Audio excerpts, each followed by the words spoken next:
Доброе утро, Якутия. Сегодня на календаре 4 октября, вторник. Мы предлагаем вам просыпаться и встречать это утро вместе с нами на телеканалах Якутия-24 и НВК Саха. На дворе уже октябрь, скоро холода, но немного согревают прогнозы синоптиков о том, что этот месяц в Якутии теплее обычного на 1-2 градуса. Средняя температура воздуха ожидается выше почти по всей республике, кроме восточной части центральных районов. При этом осадков прогнозируют много, видимо, будут бушевать циклоны. Кстати, накануне космонавт и специальный корреспондент ТАСС Дмитрий Петелин заснял циклон над южной частью Тихого океана. На кадрах видео можно увидеть корабль «Циолковский», на котором он прилетел на МКС вместе с Сергеем Прокопьевым и астронавтом НАСА Франциско Рубио. Интересное зрелище. Ну а следующая новость, думаю, даст надежду тем, особенно женщинам, кто с утра мучается с проблемой, что сегодня надеть. В Париже на показе мод испанский дизайнер представил платье, которое распыляется на тело в виде спрея и потом становится эластичным. Распыляемая жидкость, по словам создателей, содержит хлопковые или синтетические волокна в растворе полимера, которые испаряются при контакте с кожей. Дизайнеры Мейер и Вайланд планировали этот эффектный трюк более 6 месяцев, и, похоже, результат того стоит. Но у нас уже кое-где выпал снег, а кое-где буйным цветом цветут растения. Ну а самое главное, это, конечно же, в начале сегодняшнего дня узнать, какая погода за окном. По состоянию на 6 часов утра в центральных районах республики температура воздуха была 4-8 градусов ниже нуля. В заречной группе районов минус 4, минус 7. В южных минус 5. В Вилюйской группе районов 1-2 градуса ниже нуля. В Нижеленских минус 10, минус 2. В западных минус 3, минус 1. В Колымо-Индигирской группе улусов минус 8, минус 3. В Янских 10-7 градусов ниже нуля. На северо-западе республики температура воздуха составила минус 11, минус 2 градуса. В городе Якутске температура воздуха на 6 часов утра была минус 5 градусов. Атмосферное давление 754 миллиметра ртутного столба. Ветер западный, северо-западный 2 метра в секунду. Сегодня днем без существенных осадков. Ветер северо-западный 3,8 метра в секунду. Температура минус 1, плюс 1 градус. Ну что же, ощущается, что на улице уже становится холодно, прохладно, практически выше нуля температуры нет. Но мы сейчас с вами перенесемся в самое засушливое место на планете. Пустыня Атакама. Она расположена на севере Чили. Заиграла яркими красками после проливного дождя.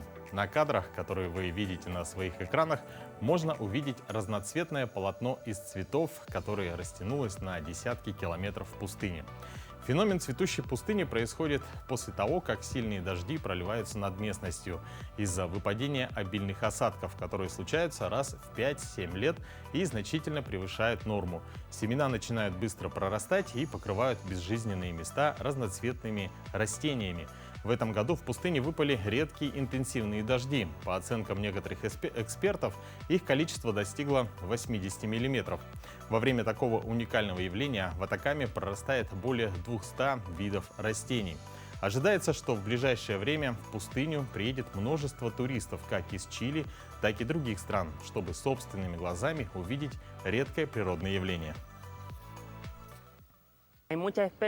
В одной и той же пустыне иногда обнаруживается множество новых видов растений. Густота растений, растущих на лугах, настолько велика, что теперь участки земли окрашиваются в белый, желтый или розовые цвета, хотя когда-то они и были пустыней. Действительно красивое зрелище, и наверняка такие уникальные природные явления притягивают многочисленных туристов в эти места. Ну а соответственно, где много туристов, там также много налогов поступает в казну. Но, кстати, не зря я упомянул про налоги, потому что следующая тема нашего разговора с первой нашей гостьей в студии будет именно об этом. А если быть точнее, то об имущественных налогах. Именно в октябре завершается направление налоговых уведомлений за прошлый год. О том, какие налоги нужно платить и что делать, если уведомление не пришло. У нас в студии Саргалана Винокурова, начальник отдела оказания государственных услуг номер 1 Управления ФНС России по Республике Саха-Якутия. Саргалана Гавриловна, доброе утро. Доброе утро.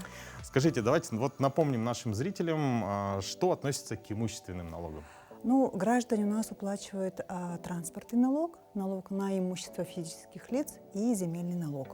То есть транспортный налог уплачивают по те граждане, которые имеют в собственности транспортные средства, соответственно, и налогом на имущество облагаются те граждане, которые имеют в собственности недвижимое имущество. То есть это может быть квартиры, комнаты, машинное место, гараж место и иные строения.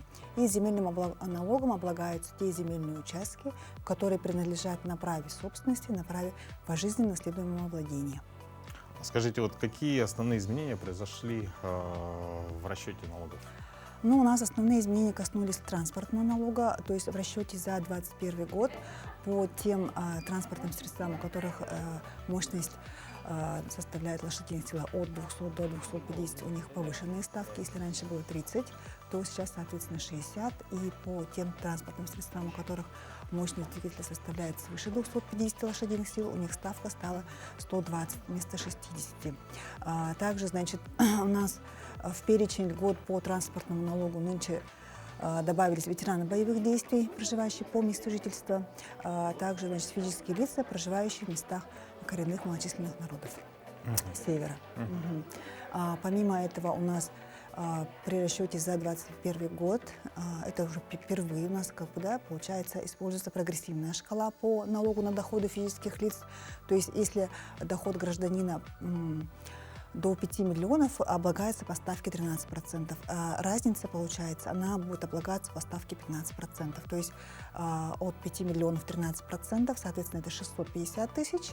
И сумма превышения будет облагаться разница, да, именно по ставке 15%. Это новое в этом году.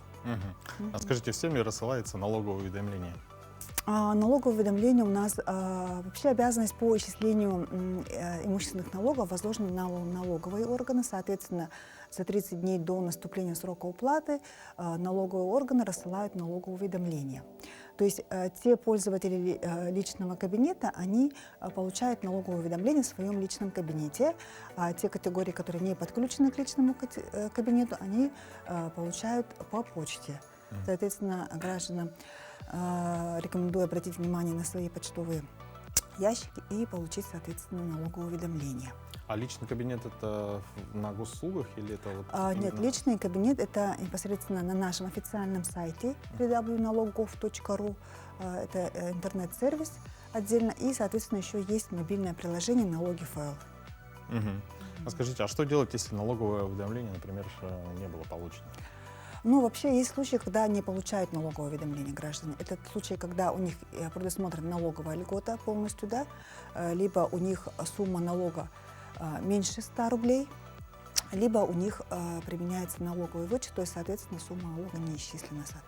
В остальных случаях налоговое уведомление должно быть получено в электронном виде в личный кабинет, либо по почте. Если не получили после октября, то, соответственно, можно обратиться в налоговые органы, то есть непосредственно, да, в службу подойти, либо можно получить свое налоговое уведомление в МФЦ. А скажите, вот кому и какие положены льготы по имущественным налогам? Вообще определены более 16 категорий льгот по имущественным налогам. Это именно по налогу на имущество физлиц. Это герои Советского Союза, герои Российской Федерации, инвалиды. Далее у нас, получается, туда включены пенсионеры, предпенсионеры, многодетные. Да? Данная льгота предоставляется только в отношении одного вида объекта. То есть, если в семье есть несколько, например, несколько квартир, или плюс еще жилой дом, то, соответственно, у них будет льготироваться только одна квартира. Также по земельному налогу есть налоговый вычет в размере 6 соток, то есть то, что больше 6 соток, например, у гражданина 8 соток, да, 6 соток у него освобождается от налогообложения, а по 2 соткам у него будет исчислен земельный налог. А вот данные льготы, они имеют заявительный характер?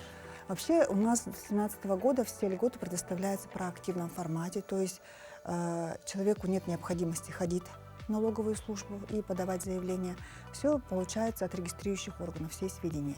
То есть это по пенсионерам, по предпенсионерам, по многодетным, вот, по ветеранам боевых действий. Это все было исчислено льгота в проактивном формате, то есть без участия самого человека.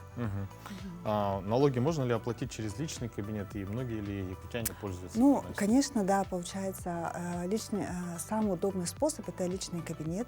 То есть он позволяет сразу же зайти на главной странице, увидеть свою сумму исчисленного налога и перейти на форму уплаты. Также мобильное приложение налоги.фл позволяет уплатить налоги онлайн, то есть никуда ходить не надо, ни в Сбербанк, ни в банк, да, то есть просто оплачивается именно с своего планшета либо мобильного телефона. Ну, получается, конечно же, личным кабинетом пользуются очень многие, порядка на сегодняшний день 297 тысяч граждан у нас подключены к личному кабинету физического лица. А вот те, кто не подключен, допустим, можете еще раз разъяснить, как подключиться? Вообще подключиться как можно, да, получается, либо человеку нужно подойти в налоговую службу и получить регистрационную карту. В этой регистрационной карте отражается логин, это ИНН человека, и выдается пароль. То есть это пароль разовый, его при первом входе нужно будет поменять на более постоянно удобный, который запоминающийся для человека. Либо можно войти с помощью госуслуг, то есть мы все имеем, да, госуслуги, и, соответственно, вот именно учетной записью портала госуслуг тоже можно зайти в этот личный кабинет и авторизоваться. Хорошо, а вот, может быть, напомним нашим телезрителям сроки уплаты имущественных Ну, налогов. сроки уплаты у нас не менялись, ежегодно получается срок уплаты имущественных налогов не позднее 1 декабря. То есть до 1 декабря? До нужно 1 декабря необходимо уплатить, да, все имущественные налоги. И, как я сказала, налог на доходы физических лиц, который не удержан налоговым агентом. Ну, может быть, ваши пожелания налогоплательщика, может быть, есть что-то такое наболевшее, вот, чтобы дать разъяснение? Можно Ну, обратиться. вообще, как бы, призываю всех граждан исполнить свою гражданскую позицию и не затягивать с уплатой и пользоваться сервисами налоговой службы. Ну, спасибо большое. Я напомню, что у нас в гостях была Светлана Винокурова, начальник отдела оказания государственных услуг номер 1 Управления ФНС России по Республике Саха-Якутия. Мы вам напоминаем, что до 1 декабря нужно уплатить имущественный налог. Не затягивайте, друзья. Ну и, конечно же, желаем всем отличного, доброго утра. Вам большое спасибо, что посетили наш утренний эфир с очень полезной информацией. Ну что, друзья, ну а далее мы прервемся на небольшую паузу. Впереди у нас еще будет очень много интересного, поэтому оставайтесь с нами на нашем телеканале. Ну и, конечно же, желаем бодрого утра.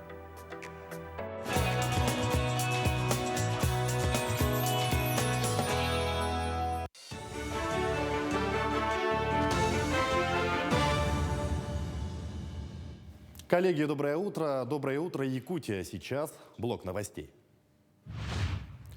Бюджетный комитет Совета Федерации рекомендовал Палате одобрить закон о предоставлении кредитных каникул по потребительским и ипотечным кредитам и займам мобилизованным гражданам и членам их семей. Сенаторы рассмотрят закон сегодня. Документ разработан в целях защиты прав и законных интересов граждан-заемщиков, призванных на военную службу по мобилизации. Так, мобилизованные, контрактники и другие участники специальной военной операции будут вправе приостановить исполнение своих обязательств по договору кредита или займа. Аналогичное право предоставляется и членам их семей, которые заключили договор кредита или займа до начала СВО. Также в России продлили меры поддержки многодетных семей для выплат по ипотеке. Программа позволяет получить от государства 450 тысяч рублей. Соответствующее постановление подписал премьер-министр Михаил Мишустин. Действие программы будет распространяться на семьи, где третий или последующий ребенок родился в период с 1 января 2019 до конца 2023 года. Ранее этот период заканчивался в конце года текущего. А срок заключения кредитного договора для таких семей также продлевается на год вперед, до 1 июля 2024. В поликлинике клинической больницы номер 3 организованы Дни открытых дверей. Их проводят в рамках декады пожилых людей. До 6 октября граждане, прикрепленные к этой медорганизации старше 60 лет, могут пройти полное обследование. Принимают врачи, терапевты, специалисты узких направлений. Кроме того, во время приема пациентам бесплатно выдают витаминные комплексы. Сначала осматривает врач-гериатр, он дает комплексную гериатрическую оценку здоровья, затем направляет для осмотра к другим специалистам. Всемирный день пожилых – это проявление, еще раз напомнить об добром, заботливом отношении к нашим лицам старшего поколения. Но у нас почти все специалисты работают, кардиологи, эндокринологи, хирург, ревматолог. Также проводится лечение в дневном стационаре, стационара на дому, паллиативная помощь. За 9 месяцев текущего года в офис центральных электрических сетей поступило более 2600 заявок на подключение к электричеству. С каждым годом количество таких заявок увеличивается. В среднем одна бригада за день отрабатывает до 4 новых абонентов. Но нередки случаи, когда бригады снимают с плановых работ и направляют на аварии. В этом году энергетики отмечают увеличение аварийных ситуаций, связанных со сторонним воздействием. На сегодняшний день таких аварий зафиксировано порядка 30. Аварии со сторонними воздействиями – это наезды на опоры, это повреждение кабелей при несанкционированных земляных работах и приближение к проводам при организации несогласованных работах в охранных зонах линий электропередач. Объекты электроэнергетики являются объектами повышенной опасности, поэтому любые работы в охранных зонах запрещены. При организации таких работ необходимо согласование у обслуживающего предприятия. Ну а чем запомнился этот день в истории? Давайте мы заглянем в календарь дат и событий. На календаре 4 октября и в этот день отмечают День космических войск России, День гражданской обороны МЧС России. В народном календаре сегодня отмечают память апостола от 70 Кондрата, который в первом веке проповедовал Слово Божие в Афинах и носил чин епископа. Также в этот день чествуют епископа Ипатия. На Руси 4 октября считали днем плодородия и земледелия. Приметы обращали внимание на погоду. Считалось, что она продержится без изменений 4 недели. Также знали, что если при резком северо-восточном ветре светит солнце, то зима будет холодной. В этот день Папа Римский Григорий XIII ввел григорианский календарь. В Крыму заложен Никитский ботанический сад. Русский адмирал Невельской поднял на Сахалине российский флаг. Завершился рекордный полет советского дирижабля СССР с 3 двигателями. Он провел в воздухе 130 часов 27 минут. В СССР произведен запуск первого искусственного спутника Земли. Родились в этот день Карл IV, король Швеции, Франческо Салимена, итальянский художник эпохи позднего барокко, Григорий Потанин, русский географ и писатель, исследователь Центральной Азии, Виталий Гинзбург, советский и российский физик, академик Академии наук СССР и лауреат Нобелевской премии, Алисия Сильверстоун, американская актриса и модель, Лена Катина, экс-солистка группы Тату, Дакота Джонсон, американская актриса и модель. Именины празднуют Александр, Алексей, Андрей, Валентин, Василий, Владимир, Даниил, Дмитрий, Иван, Иосиф, Исаакий, Константин, Петр. Знаменательные даты и события всегда хороший повод для подарков и теплых слов. Особенно трогательно, когда слова признательности, благодарности и любви звучат в адрес пожилых людей, которые много сделали для того, чтобы наша с вами жизнь была достойной. Об акции, которую лидеры молодежи провели в селе Максоголох Хангаласского района, в материале наших коллег. Здравствуйте, Татьяна Антоновна. Да, мы пришли вас поздравить с Днем пожилого человека и хотим вам вручить подарок. Примерно такие поначалу растерянные лица были у всех, кого навестили в рамках Международного дня пожилых людей. Но после поздравительных слов в свой адрес и вручения подарочного пакета ветераны смущенно благодарили своих неожиданных гостей. Это вот вам подарок. Спасибо, мои хорошие. Дай Бог вам всем здоровья. Вам здоровья, чтобы у вас все было хорошо. поселке Махсагалох порадовать одиноко проживающих пожилых жителей вызвались учащиеся местной школы. Курировала их лидер молодежи поселка и по совместительству педагог-организатор и учитель русского языка и литературы Галина Бессонова. После уроков нас предупредили, что сегодня пройдет акция. Мы решили принять в ней активное участие, потому что, во-первых, мы добровольцы, и мы активисты, и у нас активная гражданская позиция. И когда я написала уже детям, что намечается такая акция, и все поддержали. Сегодня в адресной помощи поздравлений участвуют 8 детей. Нынче акцию ко Дню пожилых поддержал сельхозкооператив «Хангалас АС», который выпускает продукцию под брендом «Окси». Предприятие подготовило подарочные наборы, которые состояли из нескольких видов молочки. В наших подарочных наборах присутствует кисломолочная продукция. Это сметана, йогурты разных вкусов, кефир. Я считаю, что эти подарки очень важны нашим пожилым людям, так как это знак внимания. И также кисломолочная продукция очень полезна для здоровья. Всего по Улусу раздали 260 подарочных пакетов. Были охвачены все населенные пункты. Также дополнительно 30 пакетов получили постояльцы социального общежития в поселке Махсагалохе. Специально для «Утра Якутии» Виолетта Засимова, Федор Тарасов, Хангаласский Улус. Друзья, ну а мы вам напоминаем, что вы можете вместе с нами принимать участие в прямом эфире. Можете отправлять ваши поздравления со знаменательными датами ваших близких. Поздравлять на номер телефона 8 914 273 44 88. Я думаю, что им будет очень приятно послушать ваши поздравления. Также напоминаю, что у нас есть телеграм-канал «Утро Якутии».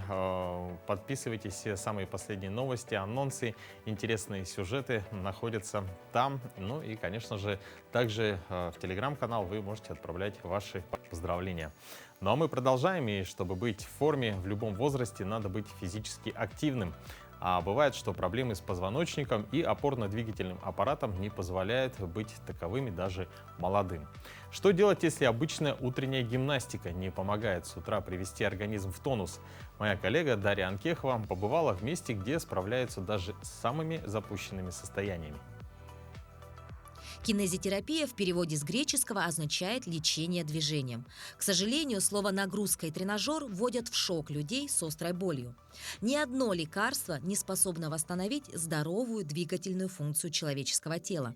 Тогда и спасает кинезитерапия, в которой главную роль играют мышцы. Они, как микронасосы, доставляют питание и кислород к больным органам и тканям. Упражнения на тренажерах безопасны. Они снимают вредную нагрузку с позвоночника и суставов. В процессе лечения у пациентов начинают работать и перекачивать кровь все новые мышцы, связки и сосуды. Ну, в основном люди сейчас остеохондроз. Человек сел, стоит, сидит. Проблема уже века. Стул, стол, руль. Пришел домой, ничего не делает. Раньше люди много двигались, меньше болели. А сейчас уже смотришь, в 13 лет у него есть, у человека даже молодого, остеохондроз, сколиоз, инсульты люди даже получают. Девочки, мальчики. Мало движения, сидят люди. Много стрессов. Стресса же много. Вот вредные привычки многие, статика, гиподинамия. В кинезитерапии нагрузка – это относительное состояние. Оно определяется готовностью организма выполнить ее. И основа основ лечения движением – это метод постепенности. Например, если мышца должна работать в норме 40 кг, а тянет только 5, то никто не заставит вас сразу работать с максимальным весом. Сначала это будет 5, потом 10, потом 15, 20 и так до показателя нормы. Другой пример. Сегодня 10 отжиманий для вас – это серьезная нагрузка, а через 5 занятий – просто легкая разминка. Допустим, человек пришел к нам первый раз. Первый раз. Ну, гипертоник, возраст, там еще какие-то проблемы, молодой человек. Мы сразу начинаем сверху, запускаем в работу сердца. Здесь садимся. Не бойтесь, растягивайтесь. Вдох тут делаем, на выдохе. Руки нужно так держать. Все, крепко держи. Вы только не отпускайте, нет. А то он мне сейчас в лицо прилетит. Вдох, напряги мышцы. Вот, Андрей Иванович сразу, то есть так при входе сразу говорит, давай попробуй свои. Растягивай. Я не могу, Андрей Иванович. Вот видишь, нужно, столько еще у вас уже приведение затянуто, вы не можете ноги сдвинуть. Кинезитерапия воздействует на причину болезни – мышечную дисфункцию.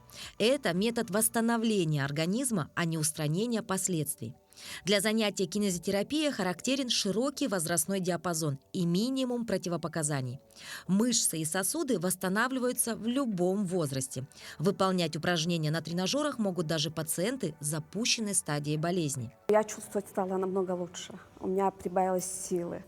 Кстати, надо понимать, я занимаюсь не только силовыми нагрузками, я работаю над балансом своим, потому что это профилактика падений, и это растяжкой дома, это гибкость. Потому что возрастные изменения – это гибкость, баланс должен быть и сила мышц, чтобы на старости лет, 80-90 лет, чтобы человек не лежал. Потому что вы же видите людей, которые с шаткой походкой ходят. Да. Это все. Это значит человек, у которого мышцы плохо работают. Мы, люди, такое существо, которое только когда приспичит, после того, как мы заболеваем, или когда постоянно боль заставляет нас задуматься, что-то нужно делать. Дело в том, что некоторые люди об этом даже не задумываются. Вот в моем возрасте, например, все спрашивают, с какой стати вам вот тренажерка и с какой стати силовые нагрузки. Я считаю, что это очень важная часть в жизни человека для сохранения мышечной массы. Вот это очень важная часть. Немаловажно и активное участие самого пациента. Упражнения на тренажерах выполняете вы сами. И с каждым занятием растет вера в себя и возможности вашего организма. Движение нужно и незаменимо. Мышцы хорошо функционируют только в активном состоянии. А здоровье мышц – это здоровье спины и ваших суставов. Молодец, Дарья. Думаю, многим эти советы и упражнения пригодятся. Но, конечно, мы призываем вас всегда придерживаться здорового образа жизни. Вот история 19-летнего жителя Перми Кирилла Широбокова с диагнозом ДЦП и гиперкензия конечностей. Если простыми словами, то это непроизвольные движения, внезапно возникающие в одной мышце или группе мышц по ошибочной команде головного мозга. Так вот, Кирилл проектирует изобретение в военно-технической сфере, как бы вы думали, с помощью носа и подбородка. Пример действительно убеждающий, что человек при желании может преодолеть все, даже имея неизлечимые заболевания. По словам мамы Кирилла, он еще до школы хорошо освоил компьютер и по программе Лего начал безошибочно собирать машины из большого количества деталей сына. Отсюда и возникла идея заняться проектированием. В год поставили заболевание ДЦП. Ходить ребенок не научился самостоятельно, и поэтому он передвигался и до сих пор передвигается только ползком. Вот и в связи с этим и руки у него еще плохо работают. И чтобы облегчить жизнь и себе, и родителям, вот в его голове стали появляться такие мысли. Несмотря на проблемы с речью, с помощью школьных преподавателей Кирилл представляет свои проекты на различных конкурсах. Последнее изобретение Широкобокова – это структурная броня, боевой экзоскелет или броня-вездеход «Ихтиандр-02».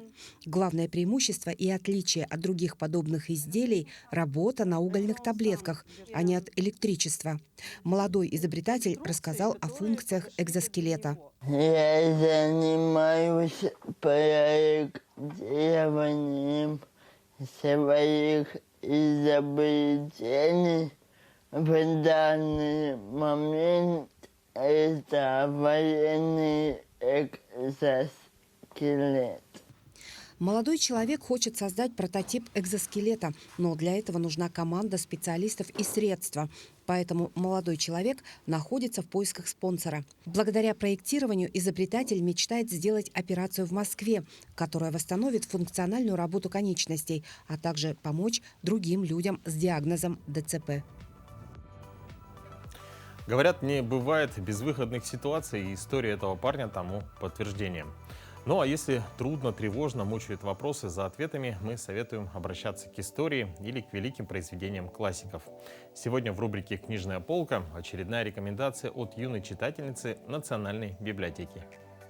Доброе утро! Сегодня я хочу вам порекомендовать одну интересную книгу. Она от Александра Сергеевича Пушкина, называется «Дубровский». На мой взгляд, этот роман входит в число самых лучших произведений. Построена она была на реальных событиях. По сюжету богатый барин Кирилл Петрович Троекуров отобрал имение у своего бывшего друга Андрея Гавриловича Дубровского.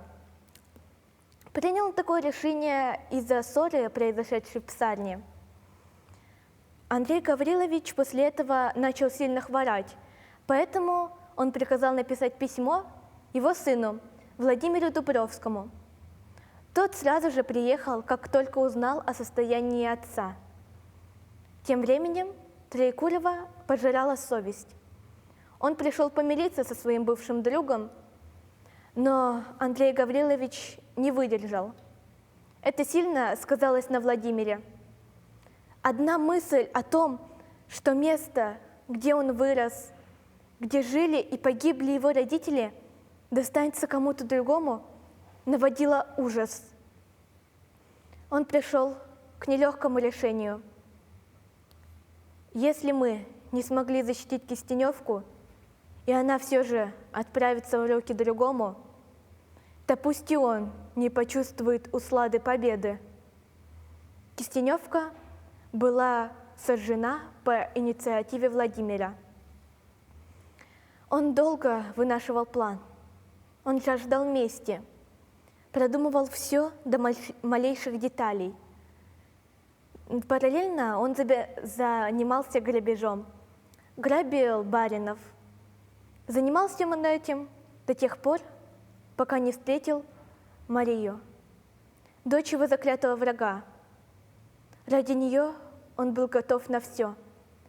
Ради нее он простил того, кто забрал его родной дом. Всего, что он хотел, так это стать ей ближним. И помогла ему в этом одна неожиданная встреча с французом. А будут они вместе или нет, предстоит узнать вам самим. Я люблю произведения с подобным колоритом. От них веет особым теплом и атмосферой, что ли.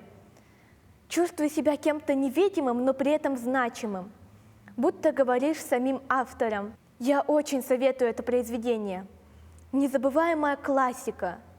На мой взгляд, Пушкин – это человек, который лучше всего показывает любовь и чувственность в своих произведениях.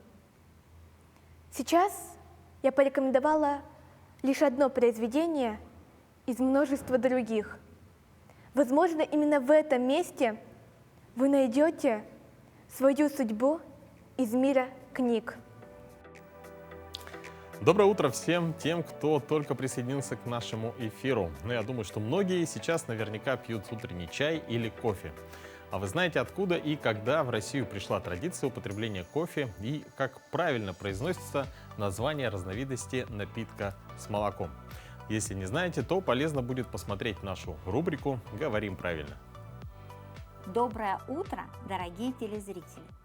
Как известно, кофе проник в Россию с двух сторон – с востока и с запада. Этим объясняются две традиции употребления этого напитка. Западную традицию привнес Петр I, который пристрастился в Голландии к этому напитку. Это произошло в 1697 году. А с 1718 года кофе стал обязательным атрибутом ассамблей, то есть дворянских балов. Надо сказать, что российской аристократии кофе не сразу пришелся по вкусу. Он был дорогим и горьким. С тех пор прошло уже более 300 лет, и кофе стал очень и очень популярным напитком. Не менее популярны и напитки, основанные на кофе и молоке.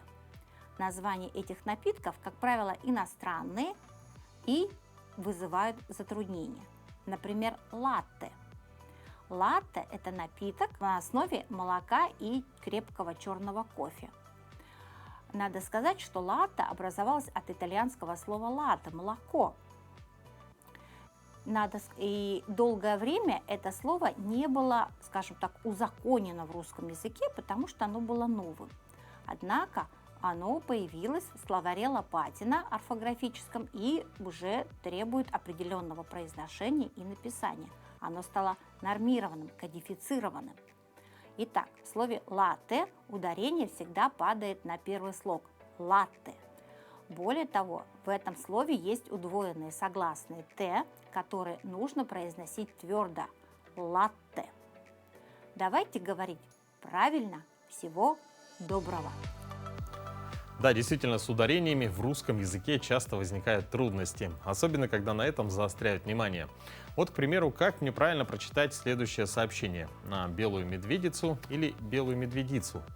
Все-таки мне, как филологу, что-то подсказывает, что правильно будет белую медведицу с двумя медвежатами обнаружили во время мониторинга в Нижнеколымском районе Якутии. Их удалось заснять экологам с помощью квадрокоптера. Мама с медвежатами в прекрасном настроении. Малыши бегают за мамой по пятам. Медведи ведут себя спокойно. Упитанность средняя, уточнил старший госинспектор Руслан Слепцов, который снял эти кадры. Ну, дорогие друзья, мы продолжаем тему белых медведей. И сегодня эти хозяева Арктики их ежегодно подсчитывают, мониторят за их состоянием, как и за другими редкими исчезающими видами животных. И сегодня во Всемирный день защиты животных мы пригласили в студию старшего научного сотрудника Института биологических проблем криолита зоны Сибирского отделения Российской академии наук, кандидата биологических наук Егора Кириллина. Егор Владимирович, здравствуйте. Здравствуйте. Количество редких исчезающих видов животных, в частности в Якутии, вот оно сокращается или увеличивается?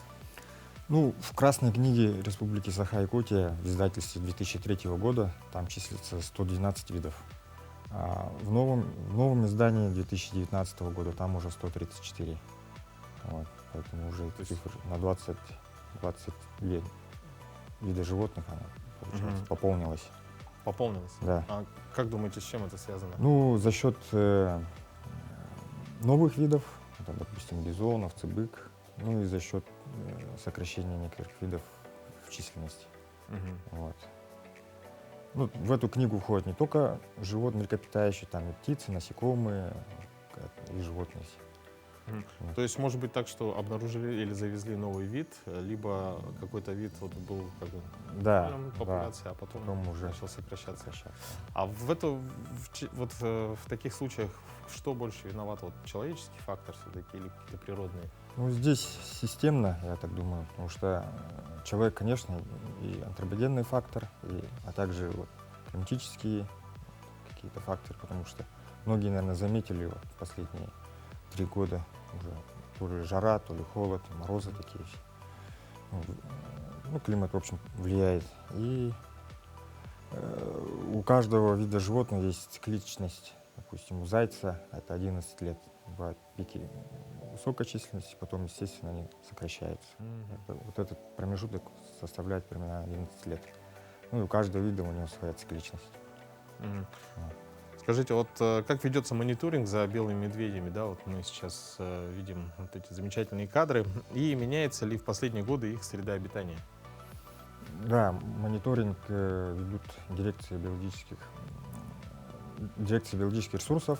Это особо охраняемые природные территории и природных парков. Они ведут мониторинг в весенний период. Это считают берлоги, количество медвежат. Также в осенний период, когда медведи выходят на материк, также фиксируют их, смотрят полувозрастной состав, сколько самцов, сколько самок. Вот. А есть какой-то определенный алгоритм, потому что, ну, допустим, для меня белые медведи, они все одинаковые, да, грубо говоря. То есть, например, увидели медведя, зафиксировали, может ли быть такое, что в другой местности этот же медведь появится? Или у них есть какие-то свои ареалы? Ну, в Якутии больше всего родильный дом в Якутии считается это Медвежьи острова. Вот, как раз там ежегодно по 10-12 берлог фиксируют. Вот. И рядом с материком они осенью собираются. Там, ну, и фиксируют животных, там где-то около 20 животных ежегодно их насчитывают. Ну, кроме того, что ДБР, дирекция биологических ресурсов считает, также есть такая программа при поддержке ВВФ, это «Медвежий патруль». Вот, там из числа волонтеров они выезжают ежегодно, весенний период, считают по всему побережью нашей республики. И государственный природный заповедник Медвежьи острова как как раз где территория родильного дома, там они тоже считают жигу. Вот. Ну, вот часто в средствах массовой информации или в соцсетях, да, появляется вот информация, что, допустим, белый или бурый медведь, да, зашел вот либо в село, либо появился в том месте, как бы, где его раньше и не было. О чем это говорит и как нужно вести, допустим, людям в такой ситуации? Да, ну, в последнее время фиксируются случаи. Вот, последний такой был ажиотажный, это в Джибарике Хая выжила медведица. Вот, молодая, ее отловили, и сейчас она в московском зоопарке. Ну и в некоторых селах тоже фиксируют. Вот она когда приближается к селам. Ну, в основном это, конечно же, климатические условия, и в том числе человек всегда вот, ну, приходит к селу, потому что там, ну, мусор бывает, помойки. То есть его привлекает запах? Да, запах чаще всего. Ну, не только белых медведей, бурые медведи, все хищники. Ну вот, кстати, вот, допустим, взять такой очень частый случай, когда идет видео, да, вот, автолюбители, ну, водители или дальнобойщики, да, на трассе останавливаются и начинают кормить медведей. Вот, можно это делать или нельзя? Ну, ни в коем случае, конечно же, нельзя кормить животных, потому что животные привыкают, они уже, естественно, в среде не могут потом дальше добывать, они вот тянутся к людям. После дальнобойщика они могут и в село зайти, и там уже... То есть они будут ассоциировать автомобиль или человека уже как бы с Да, едой? да. И потом все-таки дикое животное, она всегда агрессивна человеку, потому что могут быть и несчастные случаи. Есть какие-то определенные советы? Вот, наверное, такой насущный вопрос. Вот, у многих, ну, в том числе у меня, фобия, да, вот встретиться с медведем в лесу, да, или, не знаю, в природе. Вот что нужно делать, ну, желательно делать, а что нельзя делать в таком случае? Есть какие-то вот определенные советы? Ну, в лесу, при нахождении в лесу, если вы боитесь, допустим, бурого медведя, ну, всегда надо себя показывать, обозначать, потому что медведь никогда первый не нападает. Это, ну, его защита получается, лучшая защита от нападения у белых и у бурых медведей, поэтому всегда надо обозначать, что вы находитесь в лесу. То есть производить шум? Да, если вы, допустим, ягоды собираете, там, надо песни петь или еще что-то делать. Никогда тихо не ходить, потому что если неожиданно он сам пугается, если животное пугается, он сразу нападает. Вот. Я слышал, что у медведя не очень хорошо развито зрение. Да, в том числе и это. У него хорошо обоняние развито, он всегда нюхает, ищет, корневище. Но в последние вот годы ученые констатируют значительное снижение еще численности поголовья северных диких оленей. Вот с чем это связано, к чему может привести и что предлагают специалисты для восстановления поголовья? Ну, конечно же, связано это, ну, как я думаю, это антропогенный фактор. В 90-х годах, когда была полная разруха, многие на севере как раз занимались охотой, круглогодично отстреливали. Это был единственный метод заработка и пропитания дикий северный олень. На примере яно-индигирской популяции в 80-х годах, в конце 80-х годах насчитывала 120 тысяч. В настоящее время, по прогнозам, где-то около 1500 осталось всего. Это 100 раз? Ну да, почти в ноль они ушли. Вот, и как восстановиться, сейчас на данный момент неизвестно. А есть какие-то предложения или хотя бы пути решения вот этой? Ну, конечно же, охрана. И, возможно, когда-нибудь лет через 50, может быть, как-то восстановится. Вот. То есть этот сам процесс, он достаточно длительный и долгий? Да. Какие вот научные проекты вы бы выделили по охране и защите животного мира в Якутии, которые вот реализуются вашим институтом? Ну, я могу выделить, например, стерх, белый журавль. Это редкий вид журавля, который является эндемиком в мире. Он в Якутии только у нас гнездится и зимует в Китае. Но эндемик это означает, что вообще нигде в мире его нету. Вот. Стерх. И, ну, получается, институтом были начаты исследования. Потом сейчас были открыты особо охраняемая территория, это ресурсный резерват Каталык, а в настоящее время он стал уже федеральным национальным парком. Это уже федерального значения. Там как раз и сотрудники института, они уже десятилетиями, получается, мониторят данный вид. Ну и также вот белый медведь. Что выделить. Нашим институтом ежегодно мы участвуем в медвежьем патруле. Выезжаем, сотрудники выезжают. Ну, считаем, смотрим. А какие бы вы вот по своей работе вот лично для себя выделили вообще бы вот места в нашей республике? Я думаю, что вы посетили достаточно большое количество территорий, да? Что бы вы отметили? Вот что вам понравилось? Или могли бы посоветовать нашим телезрителям, может быть, кто-то любит путешествовать по Якутии и вот не был еще в этом месте? На вкус и цвет товарищей нет, как говорится. Каждому нравится. Кому-то горы нравятся, кому-то тундры, кому-то большие леса. Ну, в каждом уголке Якутии всегда есть интересные места. Всегда она имеет свою изюминку, каждый район. Поэтому, мне кажется, нельзя, наверное, где-то что-то выделить конкретное. Вся республика, мне кажется, она везде что-то у нее такое уникальное.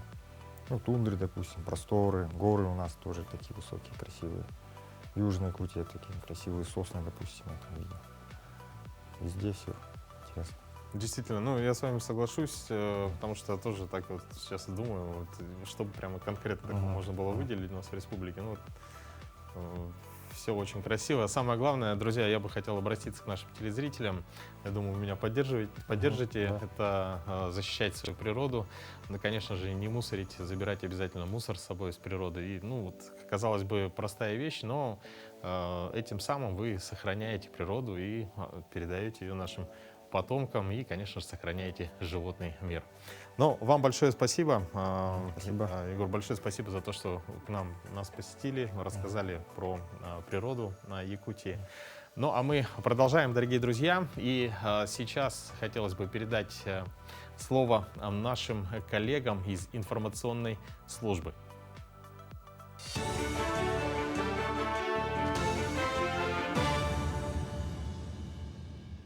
Доброе утро, Якутия. Доброе утро, коллеги. Далее блок новостей. Якутлесресурс выкапывает минерализованные полосы и прочищает уже существующие противопожарные разрывы в лесах 22 районов Якутии. Как сообщил руководитель управления лесного хозяйства Якутлесресурса Вячеслав Собакин, это ежегодное мероприятие, выполняемое в потенциально опасных местах. В этом году по плану обустроили 233 километра минерализованных полос, прочистили от сухостоя почти 1000 километров минполос. Прокладывают 237 километров просеки противопожарного разрыва, сказал он. Полосы представляют собой линии шириной до 1,5 метра, выкопанные до минерализованного слоя почвы. Число участников экологических экспедиций по уборке мусора в арктической зоне России увеличится до 5000 человек в следующем году. Об этом сообщил председатель правления «Чистой Арктики» Руслан Губайдулин. Так, в прошлом году убрали 1500 тонн мусора. В этом году уже более 2500 тонн. Цель на следующий год более 3000 тонн. Что касается вовлечения людей, в этом году привлекли 3500 человек. Цель на следующий год привлечь 5000 человек, сказал он. Также в этом году волонтеры уже провели около 40 экологических экспедиций по уборке мусора. В Нерюнгри на прошлой неделе временами шел снег, однако сильные морозы еще не ударили. Скачки температуры в течение суток приводят к образованию гололеда на дорогах. Дорожные службы города переведены на усиленный режим, приводят дорожное полотно в норму. На механизированную снегоочистку и распределение противогололедных материалов муниципальный контракт заключили с 3 подрядными организациями. По заявке администрации чистят от снега и льда места, где трудно применить технику, в том числе лестницы на городских улицах и дворах. Работы по распределению противогололедных материалов на автомобильных дорогах и внутриквартальных проездах ведутся ежедневно. На территории города работают 3 единицы техники. Используемый материал – песок. Также специалистами отдела дорожно-транспортного хозяйства и благоустройства ежедневно выполняются объезды городских территорий. Все выявленные замечания по содержанию, а также планы работ оперативно передаются в подрядные организации для исполнения. Ну а накануне 3 октября после мобилизации пара из Якутии узаконила брак в Приморском крае. По всей стране отмечается рост регистрируемых браков. Частичная мобилизация подтолкнула многих к важному решению, которое откладывалось по разным причинам. И вот накануне расписалась семья Хлопковых. Супруга Туяра прилетела в Приморский край к своему жениху Сралу. Семью расписали оперативно и без бюрократических преград. Напомним, за неделю это вторая семья из Якутии, которая узаконила свой брак в Приморском крае после мобилизации. Мы в этом году планировали пожениться, но так получилось, что Сарела мобилизировали, и поэтому мы приняли решение ускорить этот процесс. И я срочным порядком приехала к нему. Зарегистрировали нас очень быстро, нужно было предоставить нужные документы, и все. Уверена, что мой муж скоро приедет домой с победой. К текущему часу это все новости. Всего доброго и удачного дня. Спасибо большое, коллеги. Ну а мы в продолжении хотели бы напомнить о том, какая погода у нас сейчас за окном. По состоянию на 6 часов утра в центральных районах температура воздуха была 8-4 градуса мороза. В заречной группе районов -7, -4, в южных -5. В Вилюйской группе районов 2-1 градуса мороза, в Нижнеленских 10-2 градуса ниже нуля. В западных районах -3, -1, в Колымо-Индигирской группе улусов -8, -3. В Янских районах -10, -7, на северо-западе республики 11-2 градуса ниже нуля. В городе Якутске на 6 часов утра температура воздуха была -5 градусов, атмосферное давление 754 миллиметра ртутного столба. Ветер западный, северо-западный 2 метра в секунду. Сегодня днем без существенных осадков, ветер северо-западный 3,8 метров в секунду. Температура воздуха -1, +1 градус. Ну а в свою очередь мы не устаем рассказывать вам о людях, которые своим примером показывают нам, что любые мечты и планы исполнимы, лишь бы было большое желание. Пенсионер Мираб Пиранишвили из села Сно Казбекского района Грузии создает портретные скульптуры людей, занимающих важное место в истории и культуре страны. Бюсты, высеченные из камня, располагаются под открытым небом в местной долине. Сотворить что-нибудь новое, не похожее на другие работы. Мираб Пиранишвили учился скульптурному мастерству в Тбилисской художественной академии. Идея создания работы с камня пришла мужчине по окончании обучения. Я поехал в Тбилиси и хотел учиться в Академии художеств. Когда я закончил академию, хотел что-нибудь новое сделать, чтобы не похоже на других. Я думал, вот это место выбрал. И здесь хочу сделать наши знаменитые люди, кто создал грузинскую историю.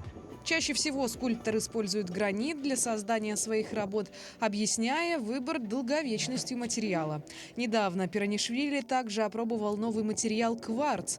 Мастер отметил, что особенность этого камня состоит в том, что он напоминает естественный тон и структуру кожи человека, а необычный состав горной породы добавляет портрету реалистичности. Я увидел такого большого кварца. Здесь такой большой кварца нигде нету. И хотел попробовать. И получилось. У него кожа такая, как будто у живого человека. Вот потом что случилось? Когда я закончил работу, внутри получилось железо маленькие, не видно дымы. Пошел дождь, и как будто кровь пошел оттуда. Вот, как будто кровь. Это сделала природа, не я сделал. Ну так, помог мне природа. Для создания своих работ мужчина использует как привычные инструменты – шлифовальную машину, долото, молоток и напильник, так и собственные изобретения. Так, например, для того, чтобы раскалывать большие каменные глыбы на несколько частей, мужчина разработал специальное устройство, изготовленное для него на авиационном заводе и работающее на бензине. У меня есть термоотбойник, называется, реактивный принцип. Большая температура, до 3000 градусов температура.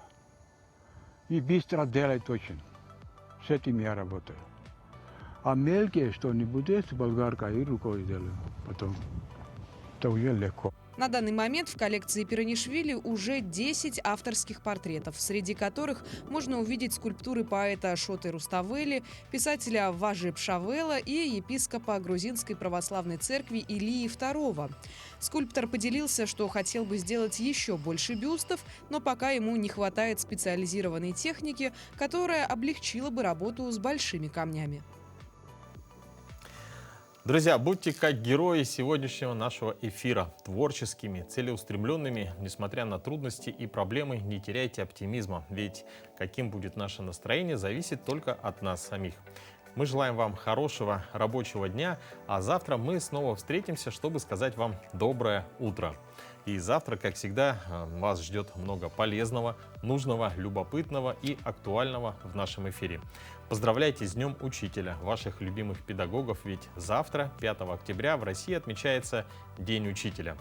Ну а также мы предлагаем ваши сообщения отправлять на наш телеграм-канал «Утро Якутии» и на наш номер 8 914 273 44 88.